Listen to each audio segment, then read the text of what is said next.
안녕하세요. 저는 피보다 진한 물도 있다는 걸 느끼고 있는 40대 남자입니다. 제가 이런 생각을 할 수 있게 된 건 저희 새아버지 덕분인데요. 저희 새아버진 하늘에서 내려준 천사가 아닐까 생각할 정도로 좋은 분이셨거든요. 그런데 그런 저희 새아버지를 멸시한 인간이 있었습니다. 그건 바로 저희 아내와 처가 식구들이었어요. 아내와의 결혼 생활 동안 복장 터지는 일이 많았는데 답답했던 그때의 마음을 속 시원하게 풀어놓고 싶어서 사연을 신청하게 되었습니다. 저의 어린 시절 이야기부터 시작해 볼 테니 잘 들어주셨으면 좋겠습니다. 저는 7살 어린 나이에 아빨 여의었습니다. 퇴근길에 교통사고로 그만 돌아가시고 말았거든요. 너무 어릴 때라 죽음이 뭔지도 잘 몰랐지만 아빠가 영영 우리 곁에서 떠났다는 것만은 알 수 있었어요. 엄마가 매일 아빠를 부르면서 슬프게 우셨거든요. 하루는 울고 있는 엄마한테 다가가 이렇게 말한 적이 있었어요. 엄마, 아빠가 보고 싶어서 매일 우는 거예요? 나도 아빠가 보고 싶은데 예전처럼 아빠가 밀어주는 그네도 타고 싶고 아빠랑 같이 숨바꼭질도 꼭 하고 싶은데 이제 못하는 거죠? 엄마가 아무리 울면서 불러도 아빠는 안 오는 거죠? 아빠는 이제 못 오셔. 아주 멀리 떠나셨거든. 그래도 걱정하지 마. 아빠는 아무리 멀리 있어도 너희들을 다 지켜보고 계신단다. 그러니까 아빠가 항상 옆에 있다고 생각하고 우리끼리 잘 지내면 돼. 상현아, 엄마가 너무 많이 울어서 속상했지? 이제부터 엄마가 울지 않겠다고 약속할게. 그 후 엄마는 정말로 제 앞에서 울지 않으셨어요. 아마 제가 보지 않는 곳에서 몰래 눈물을 많이 훔치셨겠죠. 저희 엄만 그때 시장에서 국수 장사를 하고 계셨어요. 그래서 저랑 동생한텐 시장이 놀이터나 마찬가지였어요. 엄마의 가게에 손님이 들어오면 저와 동생은 놀이라도 하듯 쪼르르 달려가 인사를 했답니다. 어서 오세요. 둘이 먹다가 하나가 죽어도 모르는 우리 엄마표 국수집입니다. 저희한텐 그게 그저 놀이였을 뿐인데 손님들은 저희가 엄마를 도와준다면서 엄청 기특해 하셨어요. 아이고, 조그만 것들이 말도 잘하네. 사장님, 이렇게 예쁜 애들 둬서 참 좋겠어요. 아주 보기만 해도 웃음이 나오네요. 저와 동생은 심심하니까 엄마를 따라 행주로 테이블을 닦기도 하고 빈 그릇을 나르기도 했습니다. 그러다 보니 오시는 손님들마다 저희를 칭찬해 주시더라고요. 그런데 그 중에서도 유난히 저를 예뻐하시는 어떤 아저씨 손님이 한 분 계셨답니다. 그 손님은 일주일에 2-3번은 꼭 오셨는데 오실 때마다 꼭 뭘 사들고 오셨어요. 상현아, 너 혹시 빵 좋아하니? 아저씨가 지나가다가 빵집에서 빵이 맛있어 보이길래 사왔거든. 우와, 빵이다. 내가 제일 좋아하는 단팥빵이야. 아저씨, 저 빵 좋아하는 거 어떻게 아셨어요? 달달하니 좋아할 것 같아서 사봤는데 아저씨가 한 번에 정답을 맞춰버렸네. 여기 우유도 있으니까 우유도 마시면서 천천히 꼭꼭 씹어 먹어. 알겠지? 와, 신난다. 아저씨, 고맙습니다. 그런데 그때 주방에 있던 엄마가 나와 이렇게 말씀하시더라고요. 아유, 왜 또 그런 걸 사오셨어요? 자꾸 이렇게 안 챙겨주셔도 되는데. 식사는 하셨어요? 국수 한 그릇 말아드릴 테니까 일단 앉으세요. 아저씨는 국수를 먹는 내내 저희한테 말을 시키면서 친근하게 대해주셨어요. 아저씨는 시장 근처에서 무슨 사무실을 운영한다고 하시더라고요. 아저씨는 다 먹고 나서도 항상 그릇을 직접 치우시고 엄마가 됐다고 하는데도 매번 음식값을 지불하고 가셨어요.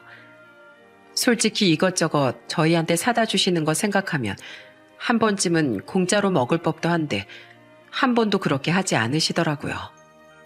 아저씨가 자주 오셔서 저희한테 잘해주시다 보니 자연스럽게 아저씨와 친해지게 되었어요. 바쁜 엄마 대신에 아저씨랑 같이 공터에 나가 딱지치기도 하고 구슬치기도 하면서 정말 재밌게 지냈습니다. 그러다 보니 저는 아저씨가 오시는 게 점점 더 기다려지더라고요. 그렇게 지낸 지도 벌써 몇 년이 지나고 제 나이가 어느덧 11살이 되었어요. 그런데 여느 때처럼 엄마의 가게에 온 아저씨가 충격적인 선언을 하셨습니다. 상현아, 현주야, 앞으로 아저씨가 너희 아빠가 될 거야. 너희 엄마랑 재혼하고 같이 살기로 했거든. 어린 저에게 그 소식은 너무나도 충격적이었어요. 아저씨와 그냥 친하게 지내는 것과 아저씨가 내 아빠가 된다는 건 하늘과 땅만큼 큰 차이잖아요. 제가 혼란스러워서 아무 말도 못하고 있으니까 이번엔 엄마가 이렇게 말씀하시더라고요. 너희도 아저씨가 더 자주 왔으면 좋겠다고 얘기했었잖아. 그래서 이젠 아저씨가 우리랑 같이 살면서 아빠가 되어주실 거야. 이해해 줄 수 있지? 저는 순간 그렇게 좋아했던 아저씨가 미워 보이기 시작했어요. 아저씨는 아저씨고 아빠는 아빠인데 아저씨가 내 아빠의 자리를 넘본다고 생각하니까 너무 싫더라고요. 그래서 전 신경질을 부리면서 이렇게 말했습니다. 싫어요. 나한테 아빠는 한 명뿐인데 왜 아저씨가 우리 아빠가 돼요? 아저씨는 그냥 우리 엄마 친구잖아요. 그런데 그때 아저씨가 푸근한 미소를 지으면서 이렇게 말씀하시더라고요. 상현아, 이 상황이 너무 갑작스럽고 혼란스럽지? 당장 아저씨한테 아빠라고 불러달라고는 안 할게. 대신 이 아저씨가 상현이 마음에 들 수 있도록 많이 노력할 테니까 지켜봐 주라. 어? 아저씨는 제 손을 잡으며 달래주려고 하셨지만 제 마음은 풀리지 않았어요. 그 이후 저희 가족은 살던 집을 처분하고 새아버지의 집에 들어가 살게 되었습니다. 그런데 전 새아버지가 너무 미워 매번 툴툴거리고 못되게 굴었어요. 하루는 집에서 다 같이 밥을 먹고 있었는데 젓가락으로 반찬을 집는 척하면서 아저씨 밥그릇을 엎어버렸습니다. 그러자 엄마가 깜짝 놀라 한마디 하시더라고요. 상현아, 조심해야지. 아빠 옷에 밥풀이 다 묻었잖아. 아빠 아니거든요? 그러게 왜 식탁도 좁은데 같이 먹어요? 그러자 새아버진 허허 웃으며 이렇게 말씀하시더군요. 그러게 식탁이 너무 좁지? 다음엔 더 큰 식탁을 사야겠다. 그나저나 우리 상현이가 나중에 내가 배고플 때 떼먹으라고 일부러 내 옷에다가 밥풀을 묻혀줬네. 이따가 TV 보면서 하나씩 떼먹으면 되겠어. 상현이가 묻혀준 거니까 아저씨 아껴서 먹어야지. 또 한 번은 새아버지가 소파에 앉아 있었는데 제가 일부러 발을 밟고 지나갔어요. 그러자 새아버진 또 껄껄 웃으며 이렇게 말씀하시는 거예요. 이야, 우리 상현이가 보기보다 제법 무게가 나가네. 상현아, 아저씨가 엎드릴 테니까 등 좀 밟아줄래? 상현이가 밟아주면 엄청 시원할 것 같은데. 그런데 그때 방에서 놀고 있던 제 동생이 쪼르르 달려나와 자기가 올라가겠다고 하더라고요. 여동생은 아빠에 대한 기억이 거의 없어서 그런지 새아버지를 금방 받아들였거든요. 아빠, 제가 할래요. 저도 시원하게 잘 밟을 수 있어요. 그럼 우리 공주님이 한번 해줄래? 아이고, 시원하다. 발이 조금해서 그런가 아픈 데만 콕콕 집어서 잘 밟아주네. 저는 그 모습을 보고 너무 짜증이 나서 방으로 휙 들어가 버렸어요. 하루는 또 제가 일부러 새아버지 옷에 매직으로 낙서를 한 적도 있었어요. 새아버지가 출근하실 때 엄마가 옷 매무새를 다듬어주는 모습이 너무 질투났거든요. 그런데 새아버진 그걸 보고서도 화 한 번 내지 않고 오히려 이러시는 거예요. 이야, 우리 상현이가 미적 감각이 뛰어난데? 이거 무슨 유명 디자이너가 디자인한 것 같다. 이거 입고 회사에 가면 완전 인기 스타 되겠는데? 그러자 엄만 한숨을 푹푹 쉬며 저에게 화를 내시더라고요. 상현아, 아빠 옷에 이렇게 낙서를 해놓으면 어떡해. 장난도 적당히 쳐야지. 언제까지 아빠를 못 사게 굴 거야. 왜 그래? 예쁘기만 하구만. 상현아, 아저씨 옷 예쁘게 꾸며줘서 고마워. 다음엔 넥타이에도 그림 한번 그려주라. 회사에 가서 우리 상현이가 그려준 거라고 자랑 좀 하게. 새아버지가 매번 화도 안 내고 오히려 좋게 좋게 말씀하시니까 괜히 저만 못된 애 된 것 같고 짜증이 나더라고요. 그래서 전 툴툴거리면서 또 방에 들어가 버렸어요. 지금 생각해보면 정말 유치하고 못된 짓이었는데 어린 마음에 저도 모르게 자꾸 그런 행동을 하게 되었던 것 같습니다. 그렇게 시간이 흘러 어느덧 저도 초등학교 6학년이 되었어요. 아침에 학교를 가려고 하는데 새아버지가 이러시는 거예요. 상현아, 오늘 비 온다고 하니까 우산 꼭 챙겨가. 알았지? 저는 반항심에 새아버지의 말을 무시하고 그냥 밖으로 나갔어요. 그런데 그날 학교 끝나고 집에 가려는데 정말로 비가 억수같이 쏟아지는 거예요. 다른 애들은 다 우산을 챙겨왔는데 저 혼자 우산이 없어서 멀뚱히 서 있었어요. 그런데 같은 반 친구가 저를 보곤 이러는 겁니다. 야, 넌 왜 우산도 안 가져왔냐? 너네 엄마가 안 챙겨주셨어? 우리 엄마 시장에서 일하느라 바쁘셔. 신경 쓰지 마. 그럼 아빠라도 챙겨줬을 거 아니야. 아, 맞다. 너네 아빠 새아빠라며? 새아빠라서 아들한테 관심이 없나 보네. 친구는 그렇게 말하고선 저한테 메롱하고 가버리더라고요. 너무 괘씸해서 쫓아가고 싶었는데 비가 너무 많이 내리고 있어서 그냥 자리에 털썩 주저앉아 고개만 푹 숙이고 있었죠. 그런데 잠시 후 누가 제 어깨를 톡톡 건드리길래 고개를 들어보니까 익숙한 얼굴이 보이는 거예요. 그건 바로 저희 새아버지였어요. 우산을 쓰고 환하게 웃으면서 제 이름을 불러주시더군요. 분명 회사에서 일하고 계실 시간이었는데 우산을 안 가져간 제가 걱정돼서 직접 학교까지 가져오신 거예요. 상현아, 아저씨가 우산 가져왔으니까 이거 같이 쓰고 집에 가자. 그렇게 전 아무 말 없이 새아버지와 함께 우산을 쓰고 집까지 걸어갔습니다. 그런데 집 앞에 도착한 저는 깜짝 놀라고 말았어요. 우산을 접어서 탈탈 털고 있는 새아버지 한쪽 어깨가 흠뻑 젖어 있는 거예요. 저는 비 한 방울 맞지 않았는데 제 쪽으로 우산을 씌워주느라 새아버진 비를 홀딱 맞으신 거죠. 순간 전 머리를 망치로 한 대 맞은 듯한 느낌이 들었습니다. 여태까지 새아버지를 미워했었는데 사실 새아버진 저를 누구보다도 사랑하고 있었다는 걸 그제서야 깨달은 거죠. 집에 들어가 곰곰이 생각해보니 그동안 새아버지가 저한테 잘해주셨던 게 하나하나 다 생각이 나더라고요.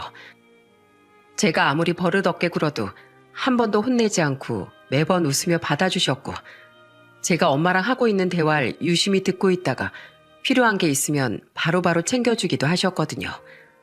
전 그제야 제가 얼마나 유치하고 철이 없었는지 깨달았어요. 그래서 이불 속에 들어가 엉엉 울었답니다. 얼마 후 어버이날 저는 직접 만든 카네이션을 처음으로 새아버지에게 달아드렸어요. 새아버지가 얼떨떨한 표정으로 절 바라보고 계시길래 전 이렇게 말했답니다. 아빠, 그동안 못나게 굴어서 죄송해요. 제가 너무 철이 없었어요. 저 이제 아빠 아들 할게요. 그런데 제 말을 들은 새아버지가 눈을 크게 뜨고선 한동안 말이 없으시더니 갑자기 눈물을 뚝뚝 흘리시는 겁니다. 상현아, 너 지금 나한테 아빠라고 했니? 정말 나한테 아빠라고 부른 거야? 네, 아빠. 그동안 아빠가 저한테 엄청 잘해주셨는데 아저씨라고 부르고 나쁜 말만 한 거 너무 죄송해요. 저 앞으로는 절대 그러지 않을게요. 드디어 네가 날 아빠로 인정해주다니 정말 고맙구나. 난 이제 죽어도 여한이 없어. 상현아, 아빠가 너랑 현주한테 부끄럽지 않은 아빠가 되겠다고 약속할게. 무슨 일이 있어도 널 지켜주고 사랑해줄 거야. 새아버진 그렇게 말하며 저를 꼭 안아주시더라고요. 옆에서 지켜보던 저희 엄마도 어느새 다가와 저와 새아버지를 안아주셨어요. 그 후 저와 새아버지 관계는 급속도로 좋아졌습니다. 주말엔 같이 축구를 하기도 하고 공원에 다 같이 나들이를 가기도 했어요. 새아버진 항상 저희에게 뭐든 더 해주려고 노력하셨답니다. 하지만 상황이 좀 안 좋아지고 말았어요. 새아버지가 하시던 사업이 어려워지는 바람에 사무실을 정리하게 되셨거든요. 결국 새아버진 저희를 키우기 위해 막노동을 시작하셨답니다. 매일 새벽 일찍 일터에 나가 하루 종일 힘들게 일하다 오시는데도 저희한테 무척이나 잘해주셨어요. 하루는 자다가 새벽에 물을 마시려고 일어났는데 새아버지가 책을 읽고 계시는 겁니다. 뭐 하시냐고 물어보니까 이렇게 대답하시더라고요. 아, 저번에 상현이 네가 나한테 과학 문제 물어봤잖니? 아빠가 돼서 아들이 공부하다 모르는 게 있으면 착착 가르쳐줘야 되는데 아빠도 학교를 졸업한 지 오래돼서 그런지 내용을 다 잊어버려서 그래서 다음에 너한테 제대로 알려주려고 공부하고 있었지. 그 소리를 듣고 저는 너무 놀랐어요. 친아들도 아닌 저한테 이렇게까지 신경 써주는 그 모습에 울컥 눈물까지 나왔답니다. 게다가 새아버진 쉬는 날에도 시장에서 일하는 엄마가 힘들까봐 집안일까지 나서서 하셨는데 정작 본인은 힘든 티를 하나도 내지 않으셨어요. 아마 천사가 있다면 바로 저희 새아버지의 모습이 아닐까 하는 생각이 들 정도로 심성이 곱고 존경스러운 분이었습니다. 그런 아버지 덕에 저는 열심히 공부해 원하는 대학에 들어갈 수 있었답니다. 제가 대학에 들어간 후 저희 엄만 시장에서 국수집을 운영하면서 모아둔 돈으로 곰탕집을 차리셨어요. 엄만 힘든 일을 하는 새아버지를 위해 퇴근할 때 가끔씩 곰탕을 싸오곤 하셨는데 그럴 때마다 새아버지가 역시 네 엄마 솜씨가 최고라면서 칭찬을 하시더라고요. 그렇게 가족들과 행복하게 지내며 전 대학을 졸업하고 평범한 회사에 취직하게 되었답니다. 그리고 직장 생활을 하던 도중 지인의 소개로 영어 강사로 일하는 아내를 만나게 되었어요. 말도 똑부러지게 잘하고 자기 일에 열심히 그 모습이 마음에 들어 30대 초반에 아내와 결혼하게 되었답니다. 아내는 저희 부모님한테 상냥하게 잘했어요. 주말에 먼저 부모님 댁에 찾아가자고도 하고 밖에서 우리끼리 외식을 할 때도 저희 부모님 생각을 하더라고요. 여보, 아버님은 가리는 거 없이 다 잘 드시더라. 아마 이런 해물찜도 좋아하시겠지? 우리 다음번엔 어머님 아버님 오시고 같이 오자. 같이 외식하고 드라이브도 한번 하면 좋잖아. 그러다 보니 저희 부모님도 아내를 참 좋아했어요. 남의 집 소중한 딸내미 고생시키면 안 된다며 시집살이도 전혀 안 시키셨고 항상 저보다 아내를 더 먼저 걱정하셨죠. 아내는 결혼한 지 2년 만에 아들을 낳았습니다. 그런데 그때부터 갑자기 아내가 달라지기 시작하더군요. 아들이 태어난 후 새아버지가 출산을 축하한다며 선물을 사들고 저희 집에 오신 적이 있었어요. 아기 선물로는 내복과 양말을, 그리고 아내의 선물로는 흑염소집을 사오셨죠. 그런데 그날 새아버지가 돌아가시고 나서 갑자기 아내가 한숨을 푹푹 쉬더니 이러는 겁니다. 아휴, 기대한 내가 바보지. 아니, 집안의 첫손주인데 대접이 너무 초라한 거 아니야? 내 친구는 애 낳으니까 시아버지가 차를 한 대 사줬다던데 누군 구질구질하게 흑염소집이 뭐야? 뭐? 흑염소집이 어때서? 우리 아버지가 당신 생각해서 지어오신 거잖아. 그리고 차를 받았다는 그 친구네 시댁은 엄청 부자인가 보지. 우리 아버지도 돈이 많았으면 그 정도 안 해줬겠어? 그래, 돈이 없다고 쳐. 그래도 이건 너무한 거 아니야? 내가 아는 어떤 언니는 시아버지가 300만 원이나 하는 유모차를 사줬다더라. 아니, 며느리한테 중형차 한 대 뽑아줄 돈 없으면 적어도 그 정도는 해줘야 되는 거 아니야? 솔직히 말해서 당신이 아버님 친아들도 아닌데 남의 자식으로 며느리 얻어서 대접받고 살면 남들보다 더 잘해줘야지. 참나, 당신 갑자기 왜 그래? 전엔 아버님 하면서 잘 따르더니 왜 갑자기 말도 안 되는 소리 하는 건데? 그리고 당신이 우리 부모님한테 잘하는 것만큼 우리 부모님도 당신한테 여태까지 잘해줬잖아. 꼭 비싼 선물을 해줘야지만 잘해주는 거야?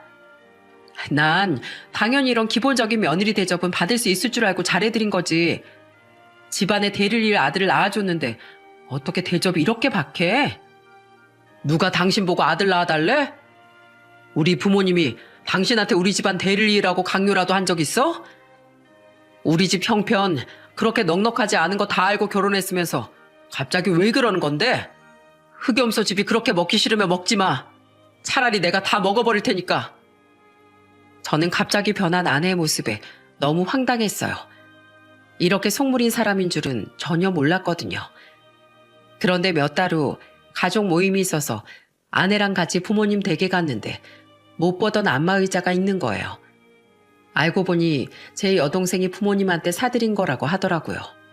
그런데 아내가 갑자기 빈정거리면서 제 여동생한테 이러는 겁니다.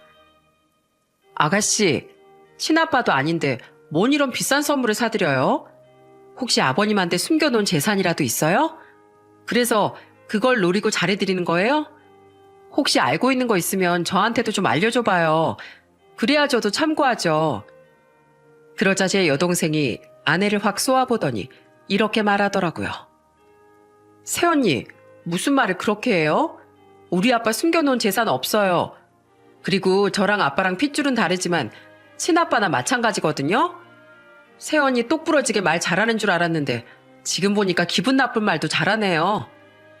저도 기분이 나빠 아내에게 한마디 했습니다. 당신 왜 자꾸 저번부터 친아빠 타령이야?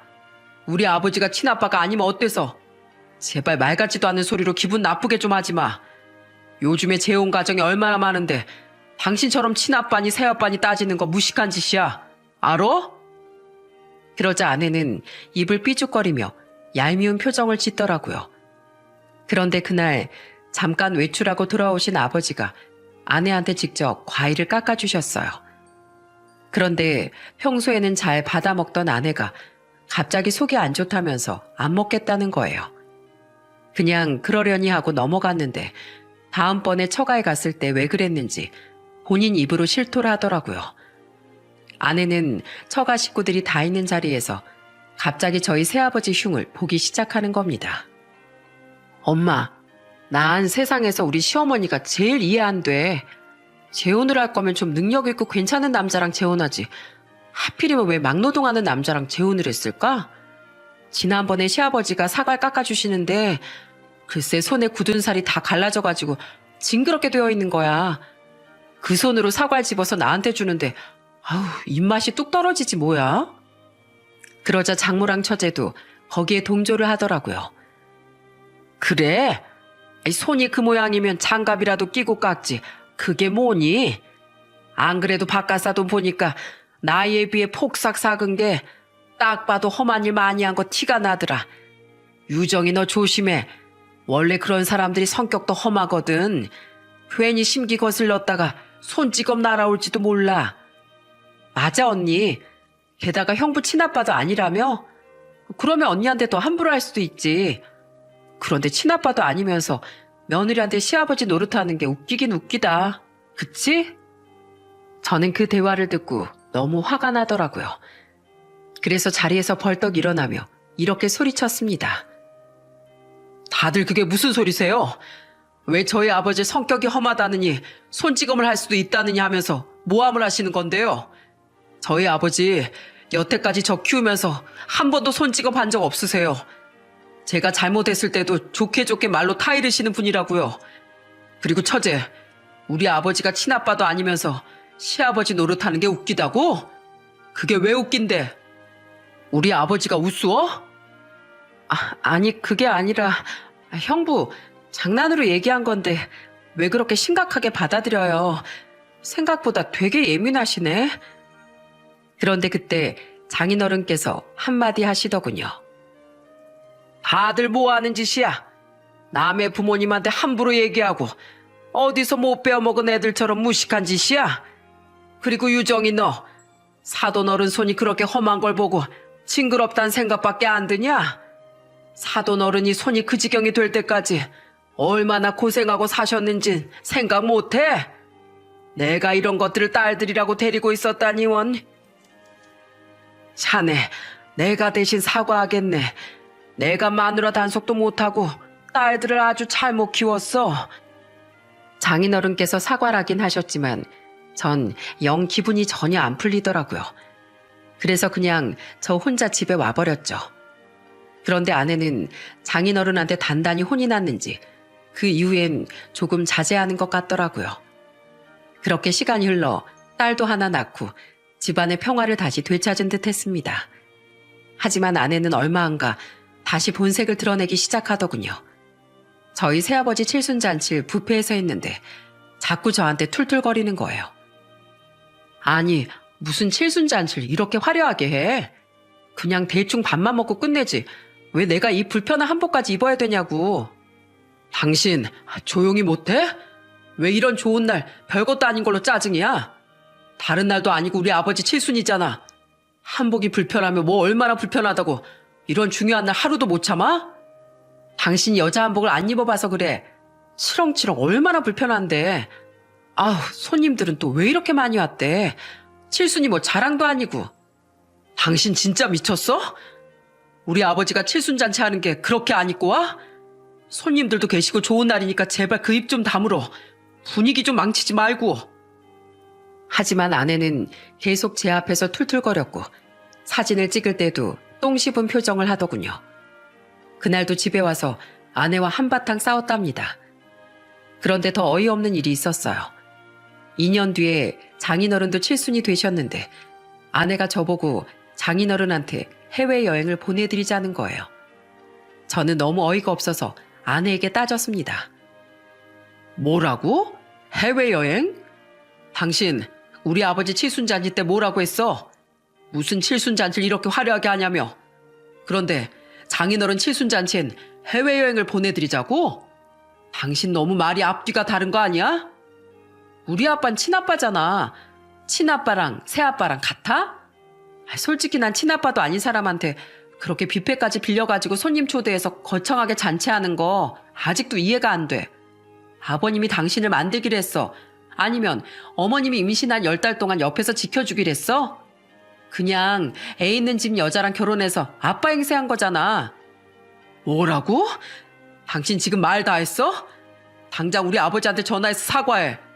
당신이 지금 말한 거 그대로 실토하고 쓰레기 같은 말 내뱉어서 죄송하다고 사과하라고. 싫어. 내가 왜 사과해야 되는데? 내가 뭐 틀린 말 한 거 있어?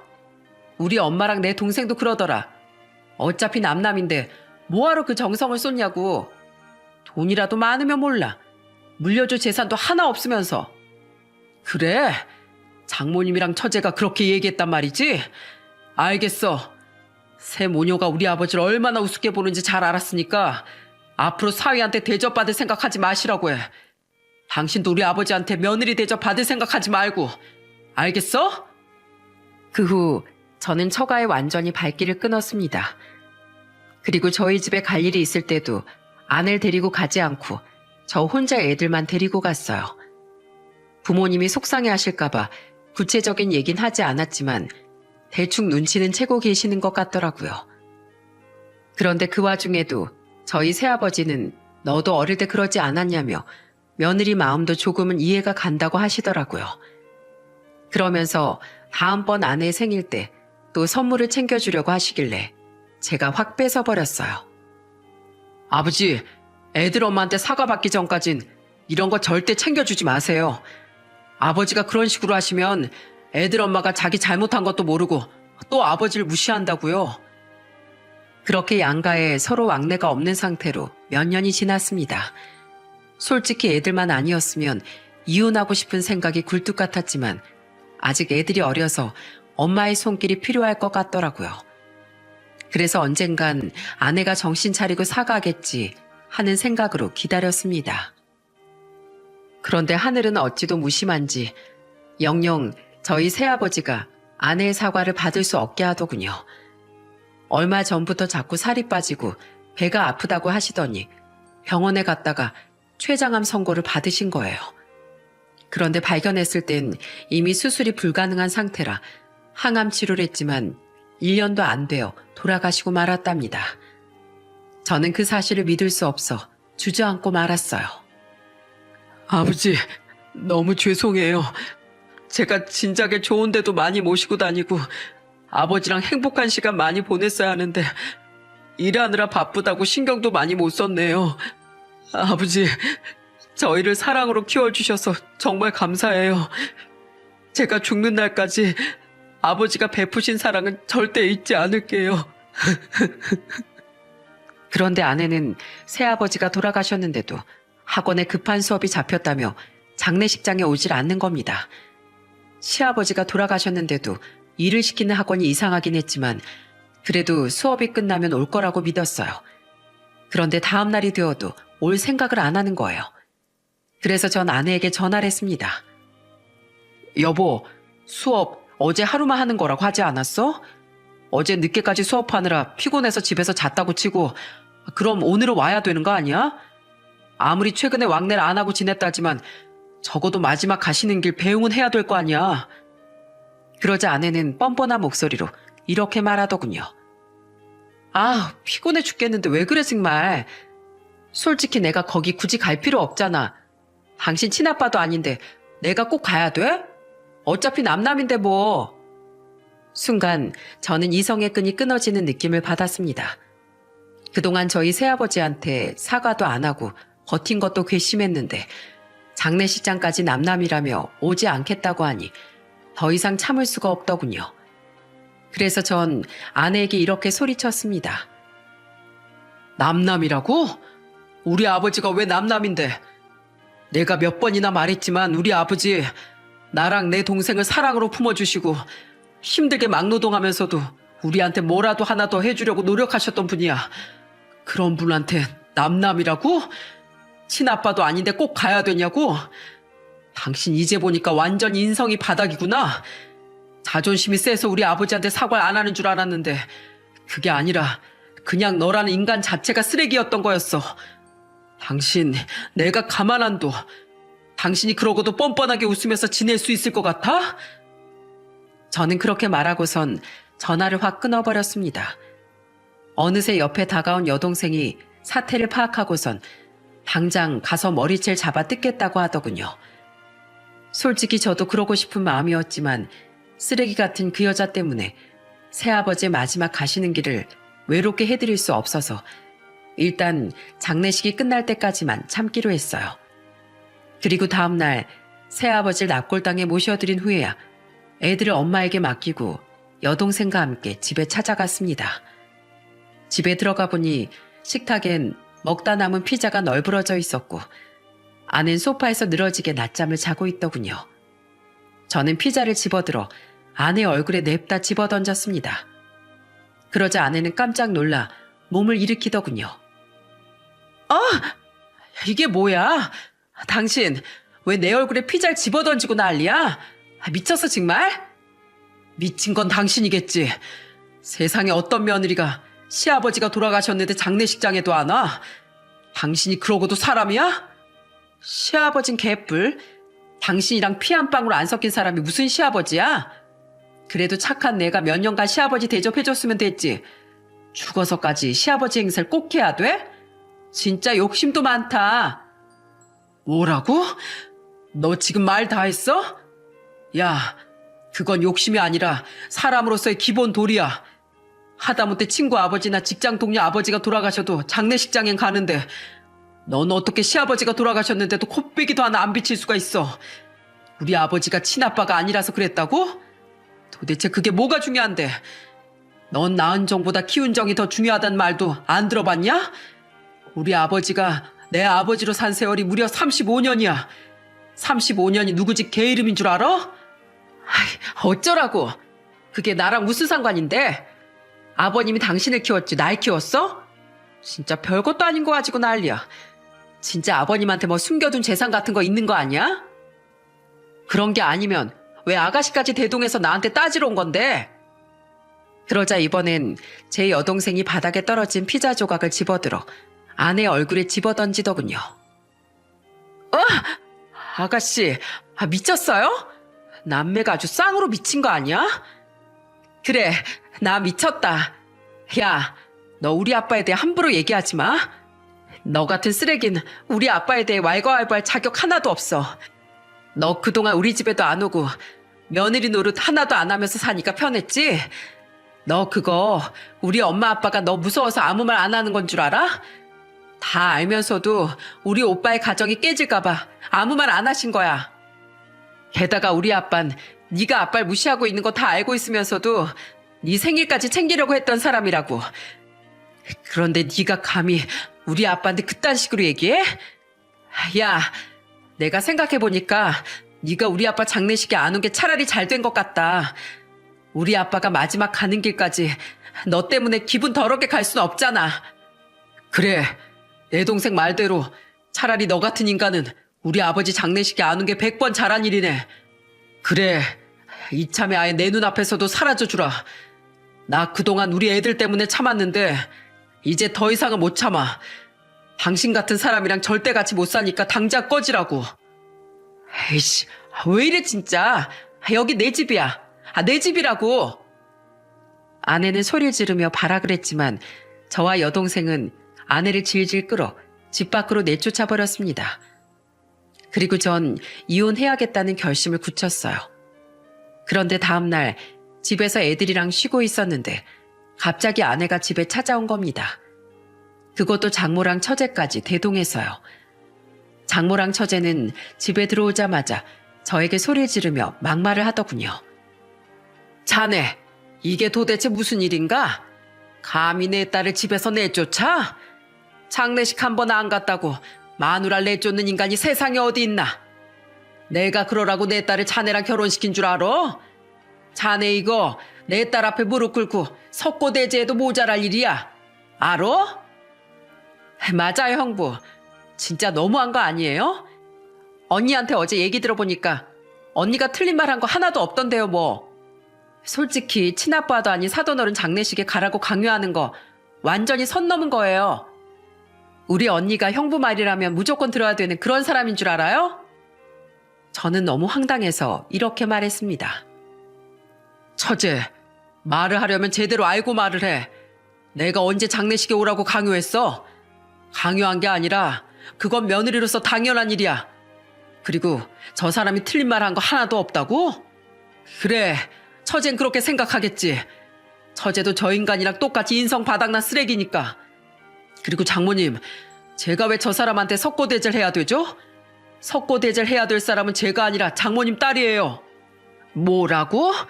자네 지금 말 다 했나? 그런데 그때 갑자기 현관문이 벌컥 열렸습니다. 놀라서 쳐다보니 저희 엄마가 서 계시더라고요.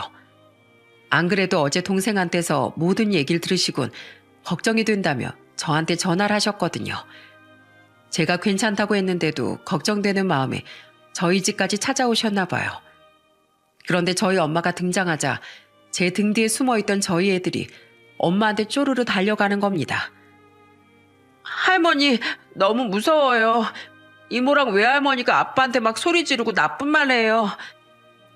저희 엄마는 애들이 무서워서 숨는 걸 보고 눈이 뒤집어지시더군요. 신고 있던 신발을 벗으시더니 제 아내한테 휙 던져버리시더라고요. 어머님, 지금 뭐 하는 짓이에요? 뭐 하는 짓이냐고? 야, 너야말로 처가 식구들 다 데리고 와서 이게 뭐 하는 짓이야?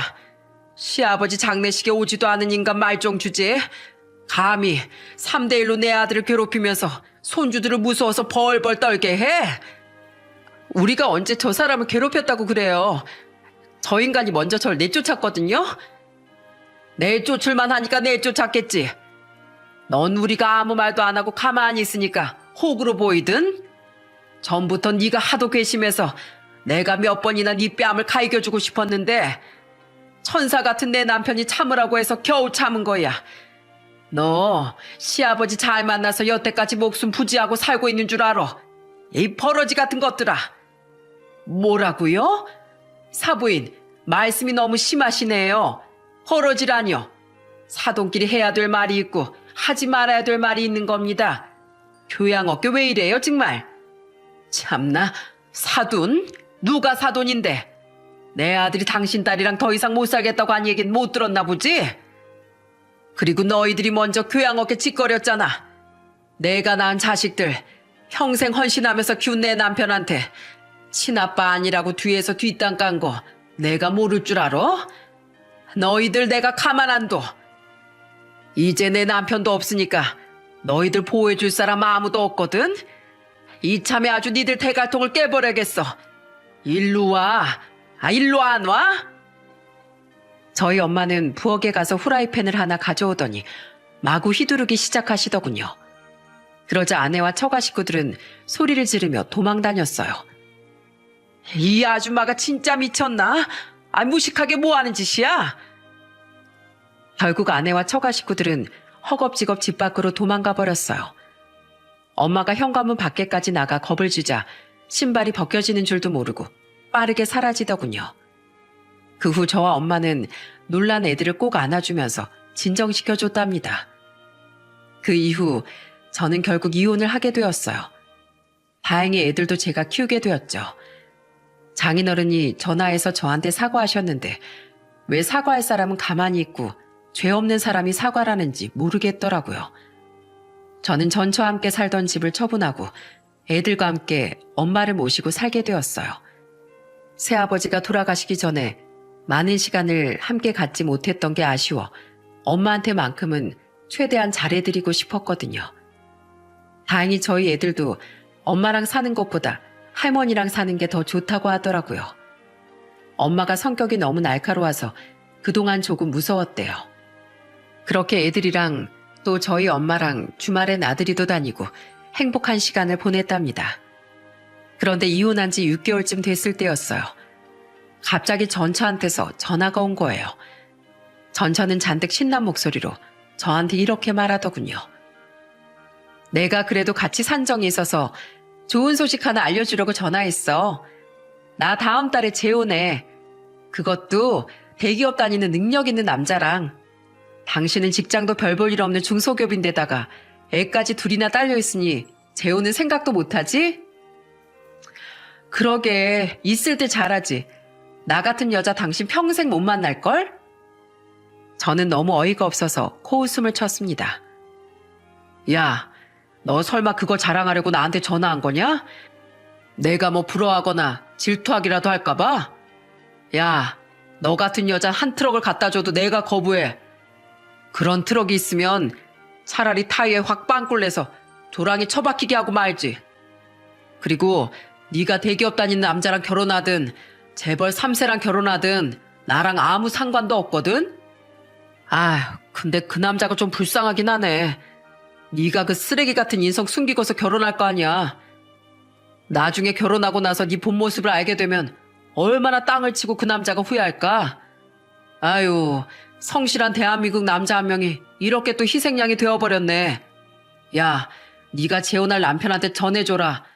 인생 망치고 싶지 않으면 빨리 도망치라고. 그러자 전처가 뭐라고 소리를 막 질렀는데 저는 듣지도 않고 전화를 끊어버렸어요. 그런 쓸데없는 얘기 더 해봤자 제 시간만 낭비하는 거잖아요. 그런데 진짜로 그 남자가 불쌍하긴 하더라고요. 그런데 뭐 그게 제가 상관할 일인가요? 그러든지 말든지 저는 그냥 애들이랑 계속 행복하게 지냈답니다. 그 후에 저는 저희 새아버지가 그러셨던 것처럼 저희 애들한테 최선을 다하기 위해 정말 많이 노력했어요. 애들이 말썽을 부리면 무작정 혼내기보단 왜 그런지 얘기를 먼저 들어주고 아이의 마음을 알아주려고 애썼죠. 물론 꼭 필요할 땐 야단을 치기도 했고요. 버릇없이 잘하면 안 되니까요. 다행히 애들도 착하고 의젓해서 제 속을 썩이는 일이 거의 없었답니다. 그렇게 이혼한 지도 2년이 지났어요. 그런데 전처한테서 또 한 번 전화가 오는 겁니다. 이번엔 또 얼마나 황당한 자랑을 늘어놓는지 들어보려고 전화를 받았는데 갑자기 울먹이면서 이렇게 말하는 겁니다. 여보, 나 좀 도와주면 안 돼? 나 이혼하고 싶어. 갑자기 뭔 소리야? 대기업 다니는 남자랑 재혼한다고 자랑할 땐 언제고 또 이혼을 한대? 왜? 그 남자가 벌써 네 본성을 알아버렸니? 그래서 너랑 못 살겠대? 그러게 착한 척하면서 속이고 결혼하려니까 그 사단이 나지. 그게 아니야. 나 때문에 이혼하는 게 아니라고. 사실 나 맞고 살아.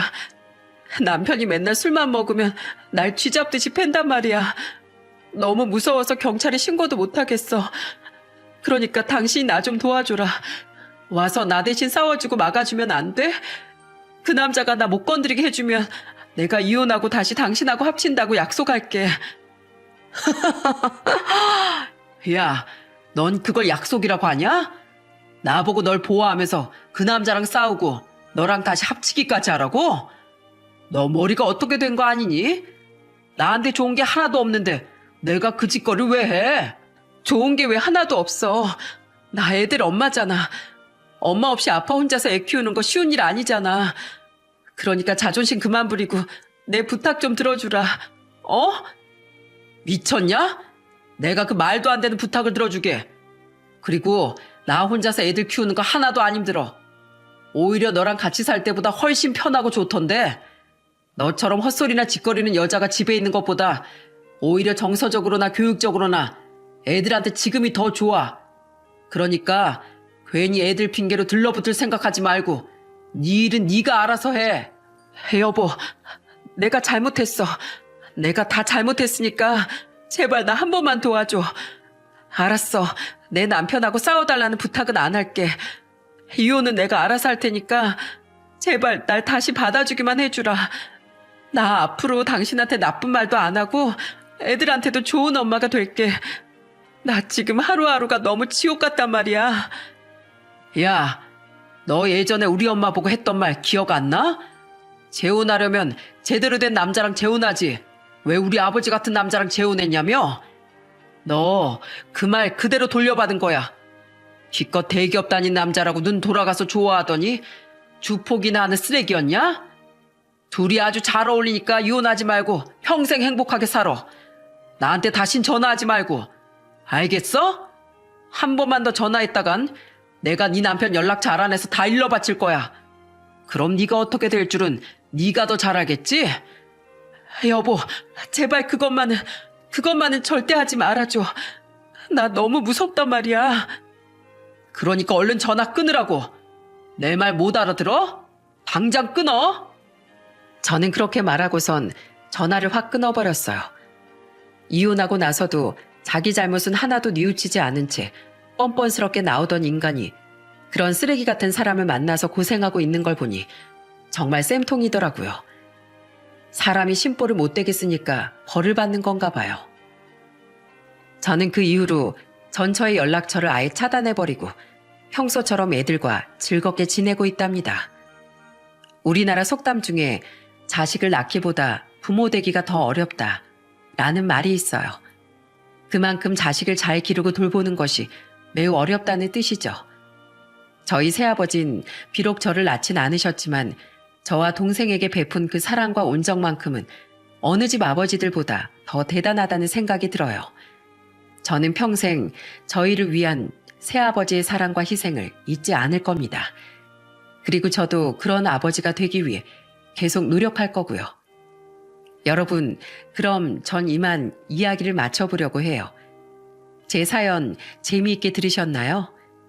저희 새아버지의 따뜻한 마음이 여러분께도 잘 전달이 되었으면 좋겠습니다. 그럼 오늘도 좋은 하루 보내시고 끝까지 들어주셔서 정말 감사합니다.